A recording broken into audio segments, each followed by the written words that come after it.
loves, it's your girl Dee and welcome back to the channel. So I am back with another video for you guys. Now in this particular video, they're talking about OnlyFans becoming a dying breed. So a lot of articles are speaking on the fact that OnlyFans is becoming less and less popular and that a lot of its creators are struggling to stay afloat. That now OnlyFans has become so saturated, more and more people are deciding to join, that now it's not as lucrative as it once was, and that a lot of its creators are actually struggling and not making as much money. So I'm going to share with you a couple of posts that were posted to kind of give you a little bit of insight of what's happening and how a lot of its creators are actually struggling and not making as much money as they once were. And new creators are not making as much money as they thought they would be making. This first post says, making about $2,500 a month on OnlyFans puts you in the top 1% of OnlyFans creators. That might sound like a lot, but it adds up to about $15 an hour. That's all pre-tax. In other words, you could make the same amount working at Chipotle, and OnlyFans doesn't even have guac. And again, this is the top 1%. It's more likely that a college football player makes it into the NFL than it is for an OnlyFans worker to make as much as a Chipotle worker. OnlyFans as a platform has more than 1 million registered content creators. So what do most of them earn? It goes on to say that on average, only about $180 a month is what the majority of the creators are making. And since famous creators like Tara Lynn are pulling up that average, most creators are making a lot less than that. Could you imagine putting yourself out there on OnlyFans to make about only $180 a month? This is what the majority of the workers are making. So it's not a lucrative business overall. There are a small percentage of models who make a substantial amount from that business, but now a lot of the creators are making less and less. So which they're saying now it's a dying breed.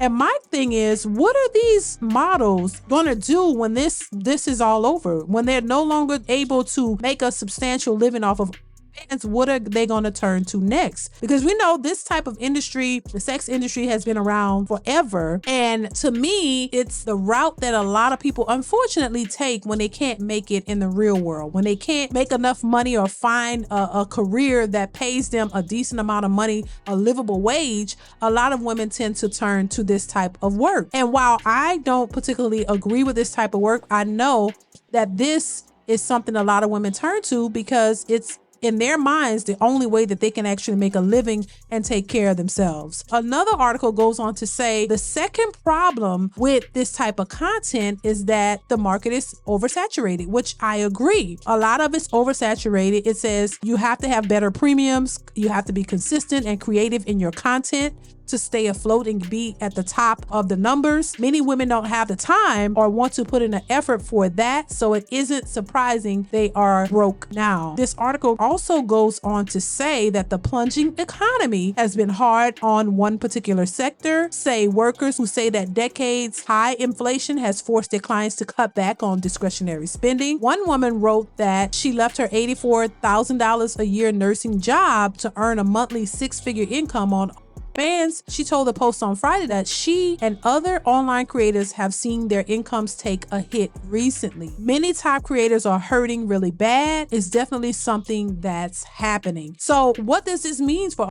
OnlyFans? This means that a lot of these creators will have to find other lines of work. They would have to find other things to do to make a substantial income to take care of themselves. Let me let you listen to what this creator had to say. She will shed a little bit more light on what's actually happening and kind of add to what we've already mentioned so far. So I'm gonna go ahead and play what she has to say. I definitely want you guys to chime in the comments. Let's go ahead and play this clip. Here we go. Should not start an OnlyFans account if you think it's going to be easy, quick money. This is such a common misconception that, oh my gosh, as soon as you start an OnlyFans account, you just sign up and you just post a pic and then the money just starts rolling in. It doesn't work like that. Now, if you are like a celebrity and you have a big following, or if you're like, yeah, that's definitely, that can happen if you have her kind of following. But for the vast majority of, especially if you're coming into this with no social media and no social media following, like I did, like I literally had no social media, I started from scratch, it's not going to be instant. You have to promote yourself on different platforms.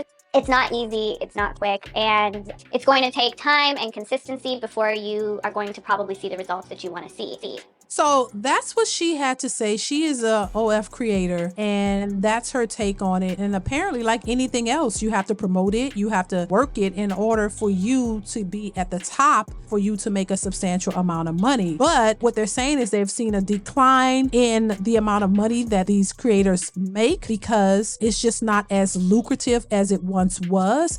And the fact that it's oversaturated. There are too many people offering the same things. And on top of that, inflation and the cost of everything is going up. So that is probably the least of what people are looking to put their money towards, because they have to be more mindful of what they're spending on, because things are super expensive and there's less money coming in. So I think with the creators, you have to become even more creative to get the attention of people who will want to spend money on it. And also I have to add that the fact that now everybody looks like a fans model. Everybody has the same body. Everybody looks the same. Everybody got the same BBL. It's not like you're going to a platform where you're seeing something so different, like you're seeing something that's so unique that you don't see in everyday life, which can also be a direct effect of how it's becoming a dying breed. Because you can go to Instagram, you can go to TikTok, you can walk down the street, you can just go on anywhere, social media, and you could see these BBLs. Hell, at your child's school,